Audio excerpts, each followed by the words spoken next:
여러분, 우리가 지금 정신을 차려라 라는 제목으로 지금 두 번째 말씀을 전하고 있습니다. 여러분 기억하십니까? 지금 이 시대는 정신을 차릴 수 없는 시대입니다. 다들 정신이 좀 몇 %는 나가 있는 상태로 지금 살아가고 있지 않나 하는 생각이 듭니다. 우리가 지난 시간에 살펴본 말씀 중에는 우리가 정신을 차려야 될 것 중에 하나가 뭐냐면은 소속이 어디인가, 그 정신을 바짝 차려면 내가 지금 어디에 속한가, 어둠에 속한 자인가, 빛에 속한 자인가.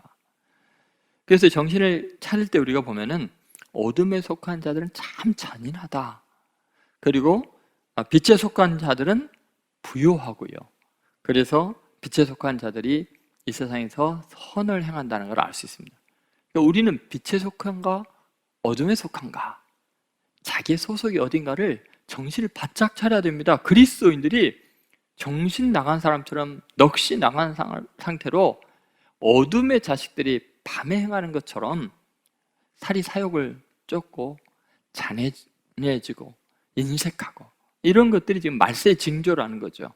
여러분, 말세 우리가 정신을 바짝 차려야 될 게 뭐냐면 나는 빛에 속한 자다, 그것을 잊지 말라는 거죠. 자, 오늘 우리가 함께 나눌 것은 정신이 어디에 있는가. 이제 정신을 차리라는 것은 우리의 정신줄을 좀 붙잡으라는 것입니다. 여러분, 지금 이 시대가 얼마나 정신을 놓고 사는가, 그걸 잘 보여주는 내용이 6절 7절에 나와 있습니다. 6절 7절 말씀 같이 읽어보겠습니다. 그러므로 우리는 다른 이들과 같이 자지 말고 오직 깨어 정신을 차릴지라. 자는 자들은 밤에 자고 취하는 자들은 밤에 취하되. 지금 여러분, 우리가 이 말씀을 잘 보면은 우리가 지금 그리스도인으로서 정신을 차리라 라고 주님께서 이야기를 하고 있죠. 여러분, 정신 나간 사람들의 특징이 뭘까요? 어떻게 해야 정신을 차릴 수 있는 걸까요? 여러분, 우리는 왜 정신줄을 놓게 된 걸까요? 그 이유가 몇 가지 있습니다. 첫 번째, 교만인데요.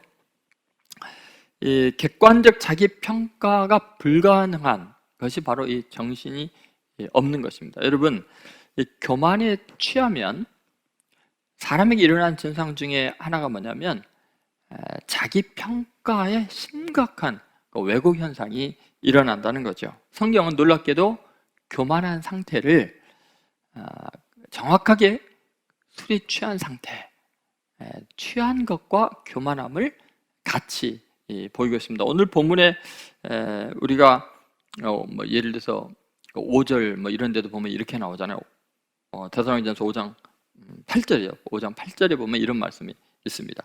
우리는 낮에 속하였으니 정신을 차리고, 이렇게 이야기하잖아요. 자, 그럼 우리는 낮에 속했으니까 정신을 차리는데, 그럼 정신을 잃은 사람들의 모습은 어떤가? 그게 바로 아까 읽었던 6절과 7절에 나와 있는 거예요.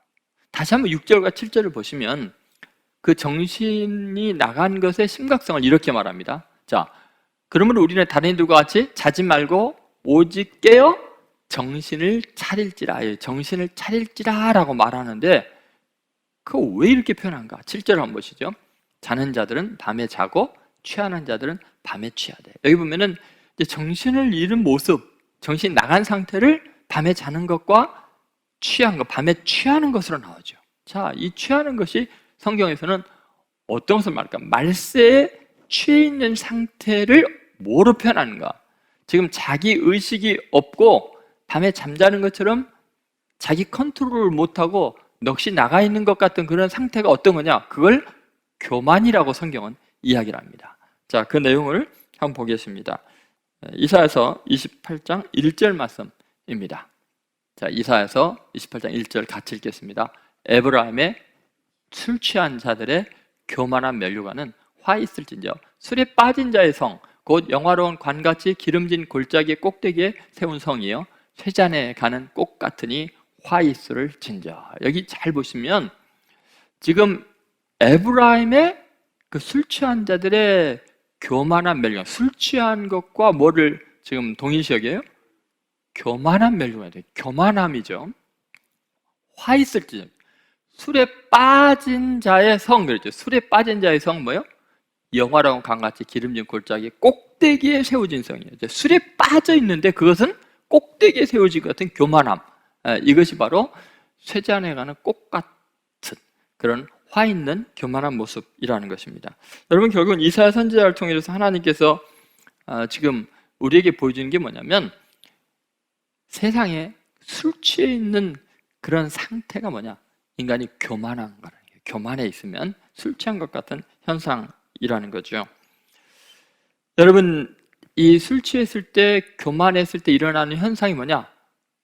자기 평가가 왜곡됐다는 겁니다. 지독하게도 잘못된 평가를 내리고, 왜냐하면 정신이 제정신이 아니니까요. 교만하면 술 취한 것과 같기 때문에 그렇습니다. 여러분, 술 취한 사람들을 만나봤습니까? 여러분, 그 노아는 홍수 직후에, 자기가 구원받은 직후에 참 있을 수 없는 실수를 저지르게 됩니다.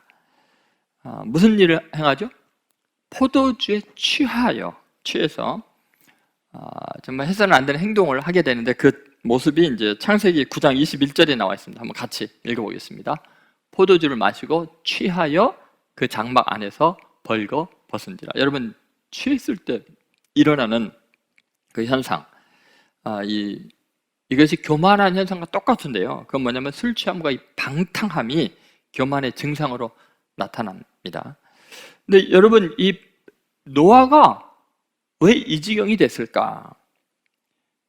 여러분, 사실 이 술 취한 것은 교만의 증상에 불과했고, 실제로 이 사람이 극도로 교만해져 있는 것을 우리가 쉽게 알 수가 있습니다. 자, 그것을 어떻게 알 수 있냐면요, 술이 취한 다음에 깨어났을 때 그가 하는 행동, 벌어진 일들을 보면 정말 엄청난 교만함을 알 수 있습니다. 자, 어느 정도까지 판단력을 잃어버렸느냐? 자기가 벌거벗고 누워 있었다는 것을 제일 먼저 발견한 자기의 아들 함을 저주를 합니다. 그 저주를 하는 내용이, 자, 창세기 9장 24절 나와 있습니다. 24절, 25절인데요. 자, 이렇게 나옵니다. 같이 있습니다. 노아가 술이 깨어 그의 작은 아들이 자기의 행한 일을 알고 이에 이르되 가나안은 저주를 받아 그의 형제의 종들의 종이 되기를 원하노라 하고. 여러분, 자기가 실수하고 자기 부끄러운 모습을 함이 형제들에게 이야기했다는 이유만으로요, 물론 그것이 어떤 의미인지, 뭐 성적인 어떤 충동을 느끼기 위해서 뭐 그런 건지 어떤지 모르겠습니다만, 여러분, 여기서 중요한 게 뭐냐면, 어쨌든 자기가 실수하고 술 취하고 벌거벗고 있었던 건데, 그거에 대해서 말을 하는 것만으로 자기 아들이잖아요. 근데 그 자기 아들을 저주를 하는데, 어느 정도가 저주예요?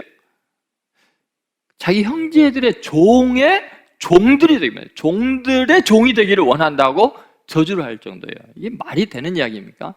여러분, 이것이 지금 술이 깬 다음에 맨정신으로 하는 말입니다. 그렇다면 노아는 당대 의인이었고 대단히 하나님을 잘 섬겼던 사람이 자기와 자기 가족만 구원받는 자기 의에 도취되어서 교만이라는 술취함, 술독에 빠져버린 거죠.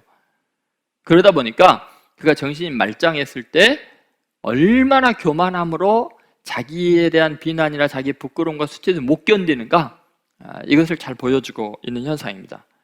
더 놀라운 것은 아주 이것이 그 내면 속에서 나오는 분노와 증오심으로 하고 있다는 겁니다. 이게 잠깐 술 취해갖고 깬 다음에 분해서 하는 이야기가 아니고, 아주 인격 자체가 교만함으로 완전히 병든 상태인 것을 알 수 있는 것이 그 다음에 나와 있는 내용들입니다. 예를 들어서 9장 26절, 27절을 보면요, 정말 엄청난 이야기가 쓰여져 있습니다. 같이 있습니다. 또 이르되 셈의 하나님 여호와를 찬송하리로다.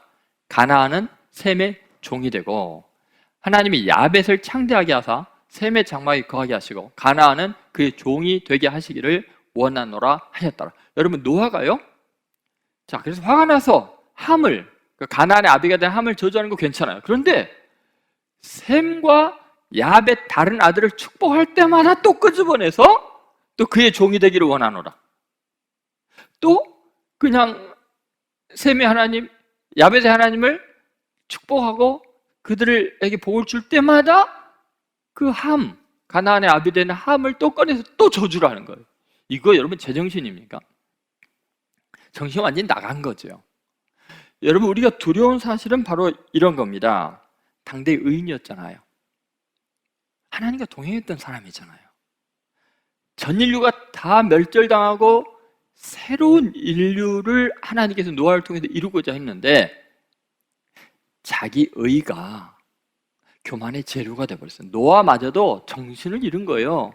교만함에 술독에 빠지니까 비인간적이고요, 비윤리적인 잔인한 일들을 자기의 실수 때문에 자기의 자식을 죽도록 저주를 하고 있는 겁니다. 이게 정상입니까, 여러분? 여러분 한번 잘 생각해 보십시오.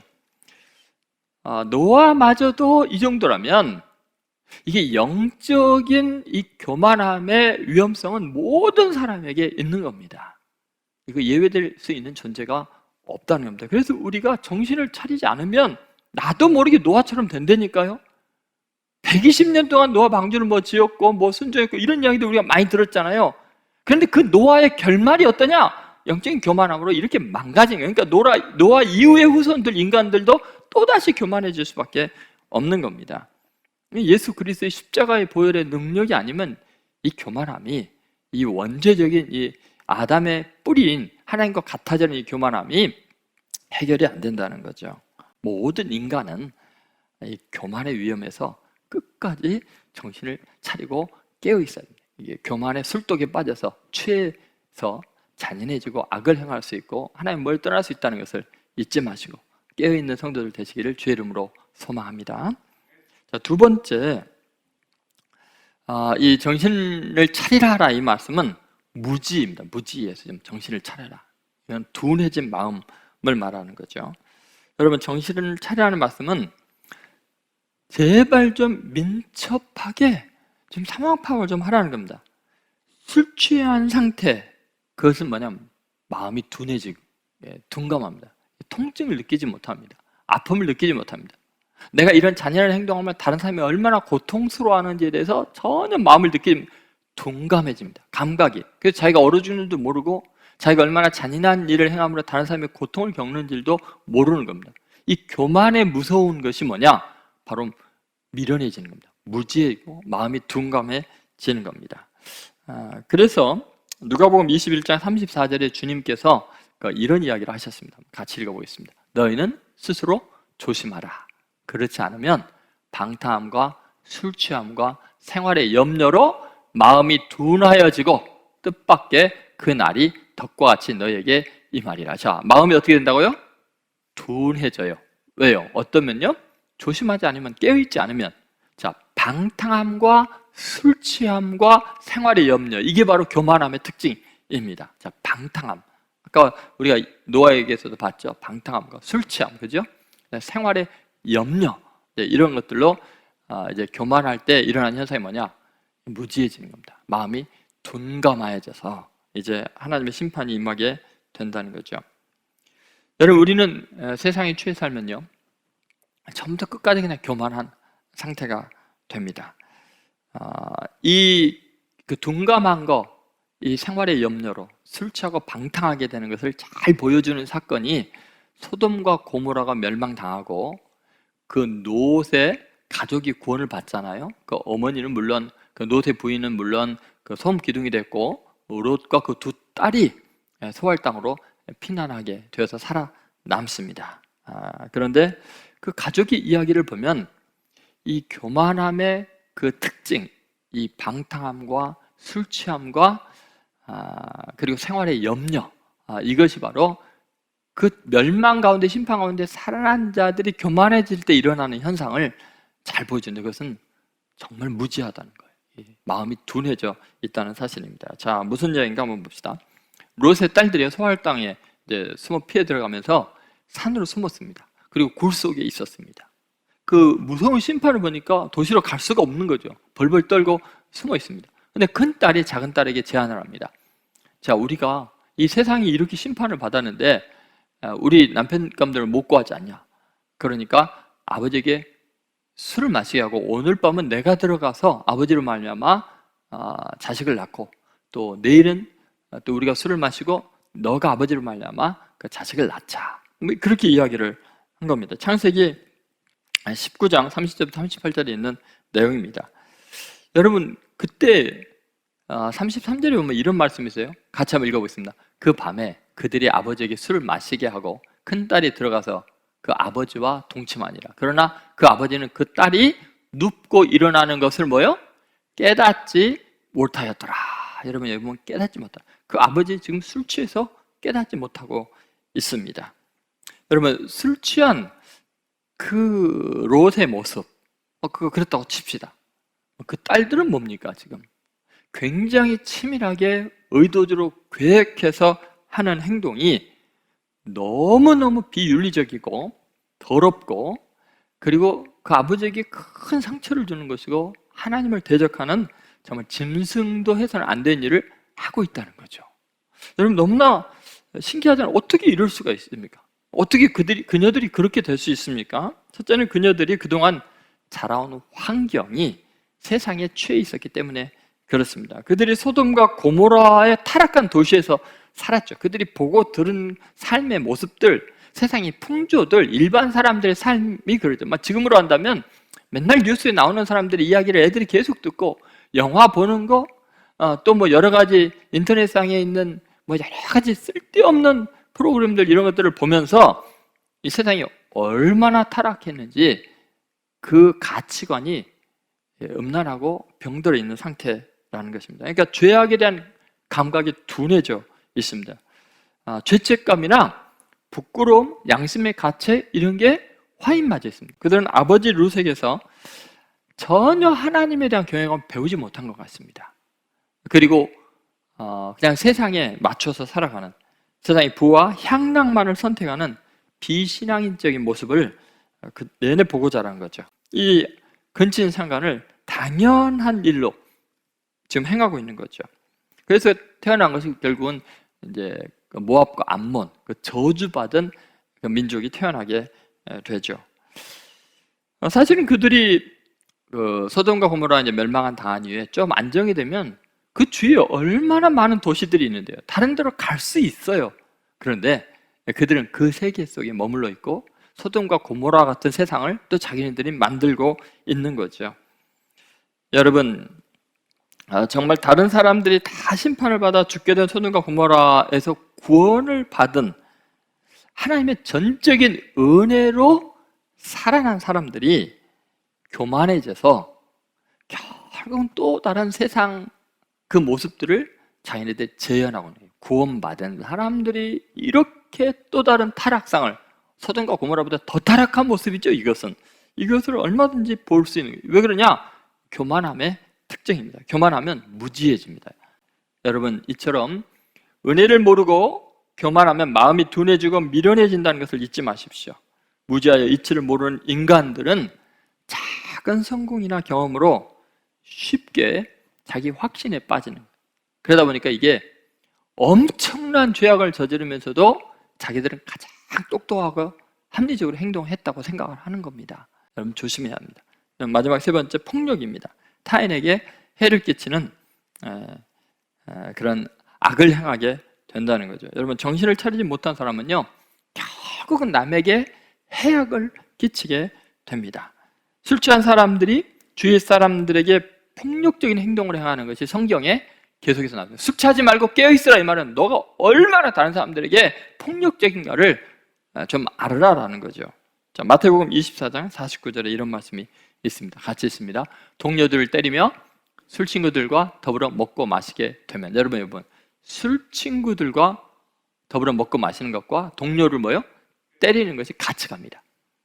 여러분, 교만하면, 교만에 술독이 빠지면 다른 사람들이 해를 끼치면서도 먹고 마시고 즐기는 그런 모습이죠. 누가복음 12장 45절에 주님도 이 말씀을 명백하게 합니다. 같이 있습니다. 만일 그 종이 마음에 생각하기를 주인이 더디오리라 하여 남녀 종들을 때리며 먹고 마시고 취하게 됩니다. 취한 것과 꼭 나타나는 게 뭐예요? 타인에 대한 그 폭력입니다. 여러분, 교만하게 되면, 자아도취에 빠지게 되면, 무지하게 되고 무정하게 되면 일어나는 현상이 뭐냐? 다른 사람들을 가해한다는 거죠. 여러분, 동료들이나 노비들이나 자기 손아귀에 들어온 사람에 대해서 아주 잔인하고 무지막지하게 대하는 것이 교만한 사람들의 특징이고 이것이 취한 사람들의 모습입니다.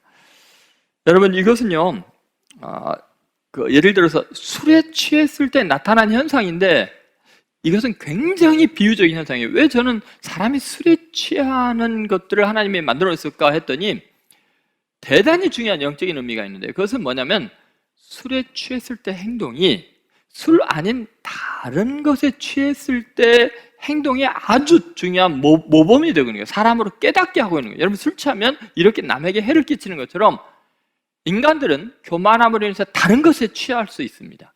예를 들어서 자기는 술을 안 먹는데도 권력에 취할 수 있어요. 권력에 취할 수 있어요. 또 어떤 사람은 돈에 취합니다. 어떤 사람은 쾌락에 취합니다. 그러면요, 여러분, 나타나는 현상은 명백합니다.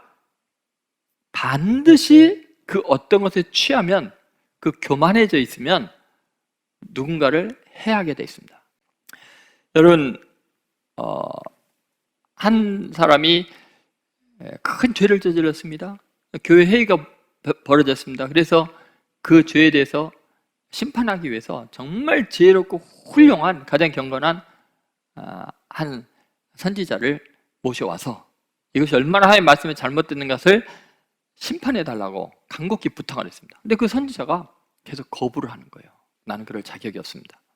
그런데도 사람들이 당신이 하나님의 말씀으로 심판해줘야 된다고 기어이 불러오니까 할 수 없다고, 그러면서 이 모래주머니를, 이렇게 큰 어떤 모래주머니를 들고 그 구멍을 내서 모래를 질질 흘리면서 따라가는 거예요. 쭉 따라가니까 이제 데려가는 사람들이나 이제 그 도착해서 사람들이, 아니, 그 무거운 모래를 지고서 왜 질질 흘리면서 갖고 오십니까? 했더니, 나는 내 죄가 내 뒤로 이렇게 흘러내리고 있는데 다른 사람의 죄를 심판하러 왔기 때문입니다.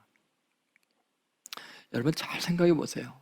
교만하면 자기의 죄가 흘러내린 줄은 모른다니까요. 다른 사람을 심판할 자격이 있다고 생각한다니까요. 그래서 다른 사람들에게 타격을 가하고 죄인을 정죄하는 것이 자기를 정죄하는 것인지를 전혀 모르는 거죠. 우리 예수님은 참 놀랐습니다. 정말 정신이 맑으신 거죠. 이 정신이 흐리니까 유다가 이런 짓을 했던 거죠. 예수님은 그의 조상 유다와 전혀 다르게 자기를 정죄하고 배신하고 십자가에 못 박는 사람들을 보면서도, 아버지, 저들의 죄를 사해 주옵소서. 저들이 하는 일을 알지 못합니다. 왜요? 예수님은 정신이 맑으신 거예요. 사명으로 이 땅에 오셨기 때문에, 그들의 죄를 사하기 위해서 왔기 때문에 그들이 나에게 어떤 해를 가하던 거기서 예수님은 교만한 마음을 갖지 않고 분노하지 않고 타인을 심판하고 정죄하는 것이 아니라 당신 자신이 그들의 죄를 대신 짊어지고 스스로에게 타격을 가하신 거죠. 죄인들마저도 정죄하지 않고 그 죄인들에게 오히려 정죄를 당하시면서 대신 폭력을 당하시면서 그들의 죄를 다 감싸 안고 다 녹여버리신 거죠. 그 은혜로 우리는 구원받는 것이고, 이런 것이 겸손이고 이것이 예수님을 닮아가는 고결한 삶입니다. 그리스도인들이 지금 정신을 잃어버린 이유가 뭘까요?